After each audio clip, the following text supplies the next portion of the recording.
তো প্রথমে আমি এখানে আগে নিয়েছি এক বাটি মসুর কালাই, আপনারা যেটাই বলেন আর কি। এই যে আমি এক বাটি মসুর কালাই নিয়েছি। এখন এটা আমি 1 ঘন্টার জন্য ভিজিয়ে রাখবো। ভিজিয়ে রাখলে ডালটা ফুলে ডালটা অনেক বড় বড় হয়ে যাবে, আর বাটার কোনো ঝামেলা থাকবে না। তো বাটার ঝামেলা ছাড়া কিভাবে আমরা পেঁজু বানাতে পারি, মুসমুসে অনেক সফট হবে। তো চলেন দেখে আসি কিভাবে বানানো যায়। তো আমি 1 ঘন্টা পর আবার ফিরে আসছি, ভিজিয়ে রাখবো 1 ঘন্টার জন্য। তো আমার ডালটা ভিজে গেছে 1 ঘন্টা পরে, দেখেন ফুলে কতটা ফুলে উঠছে। ওইটুক ভিজাইছিলাম আর কতটুকু হয়েছে। এখন আমি এটা পরিষ্কার পানি দিয়ে ধুয়ে নিব। তো এখন ডালটা আমি দেখেন ধুয়ে পরিষ্কার করে নিছি। এখন এর ভেতরে দেব লবণ, 1 চা চামচ লবণ দেব স্বাদ মতো। যে যতটুক ডাল নেবেন তার উপরে বেসিস করে লবণটা দিতে হবে। তো আমি লবণটা দিয়ে ডালটাকে আমি মেখে নেব।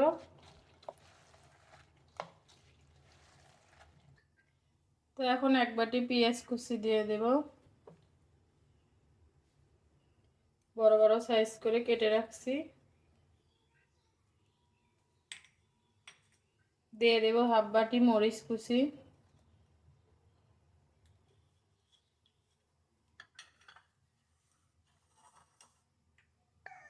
দিয়ে দেব 1 চামচ হলুদের গুঁড়া, হাফ চামচ আদা রসুন পেস্ট, হাফ চামচের মতো ধনিয়া পাতা কুচি, হাফ বাটি ময়দা,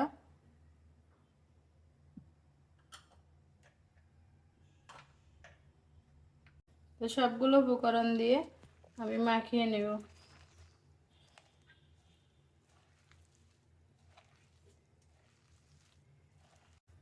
তো আমার মাখানো হয়ে গেছে, এখন চলে যাব ভাজতে। তো এভাবে করে সবাই বানিয়ে খেতে পারেন, খালি রমজান মাসে না, সব সময়ের জন্য আমরা পেঁজুটা পছন্দ করি। এরকমভাবে পেঁজুটা বানায় সবাই নাস্তার টেবিলে কিংবা সকালে কিংবা বিকেলবেলা সব সময়ের জন্যই খেতে পারেন। তো এখন চলে যাব ভাজতে। তো পেঁজুটা ভাজার জন্য আমি চুলায় একটা ফ্রাই প্যান বসিয়ে দিয়েছি, তার ভেতরে তেল দিয়ে দিয়েছি পর্যাপ্ত। তো তেলটা আমার গরম হয়ে গেছে, এখন পেঁয়াজগুলো দিয়ে দেব। এভাবে করে সবগুলো পেঁয়াজ আমি দিয়ে দেব।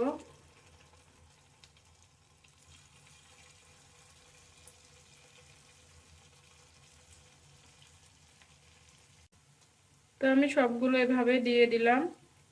তো নর্মাল আছে ভাজতে হবে, যেহেতু সবগুলো ডাল আমার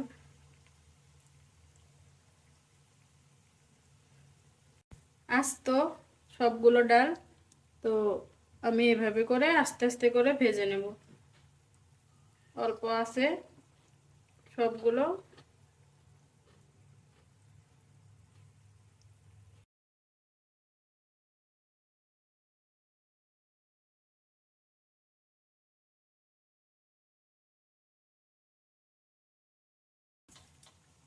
তো আমি সবগুলো একটা কাঁটা চামচের সাহায্যে উল্টিয়ে পাল্টিয়ে ভেজে নেব নর্মাল আছে, যেহেতু আমার ডালগুলো সব আস্ত, আমি বাটি নাই।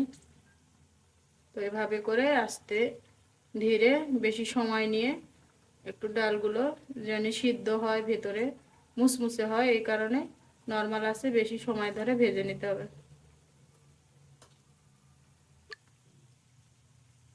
তো এভাবে করে উল্টিয়ে পাল্টিয়ে ব্রাউন কালার করে ভেজে নেব সবগুলো। তো যারা আমার ভিডিওটা দেখছে অবশ্যই লাইক দিয়ে তারপর ভিডিওটা দেখা শুরু করবে। তো আমার পেঁয়াজটা হয়ে গেছে, দেখেন এক সাইডে ব্রাউন কালার হয়ে গেছে, আমার দুনো সাইডেই হয়ে গেছে। আমি এখন একটা স্ট্রেনারের সাহায্যে উঠায় নেব তেল ঝরিয়ে। তো দেখেন হয়ে গেছে আমার সবগুলো পেঁয়াজু, দেখেন কতটা মুচমুচে হয়েছে দেখা যাইতেছে। তো আমি এখন উঠায় নেব। তো আমি সবগুলো পেঁয়াজু উঠায় নিচ্ছি স্ট্রেনারের সাহায্যে।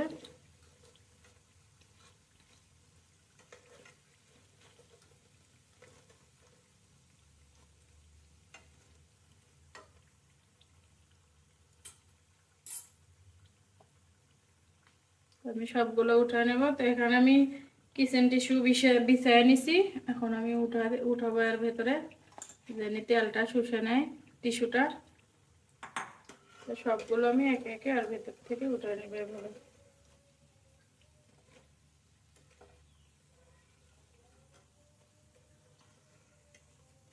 তো আপনাদের বোঝার সুবিধার্থে আমি আবারও দেখিয়ে দিচ্ছি।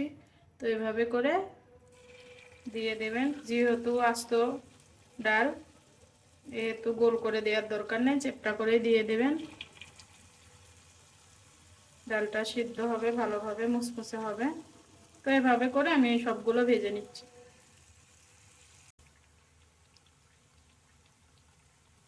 তো আমার পেঁয়াজুটা হয়ে গেছে, এখন পরিবেশনের পালা। তো আমার পেঁয়াজু বানানো শেষ। দেখেন কতটা কালার আর কতটা সুন্দর লোভনীয় দেখতে হয়েছে। তো এভাবে করে বানিয়ে খেয়ে কিন্তু আমাকে কমেন্ট করে জানাবেন কেমন হলো, খেতে কেমন মজা, কেমন স্বাদ। তো অবশ্যই এভাবে করে বানিয়ে খেয়ে কিন্তু দেখবেন।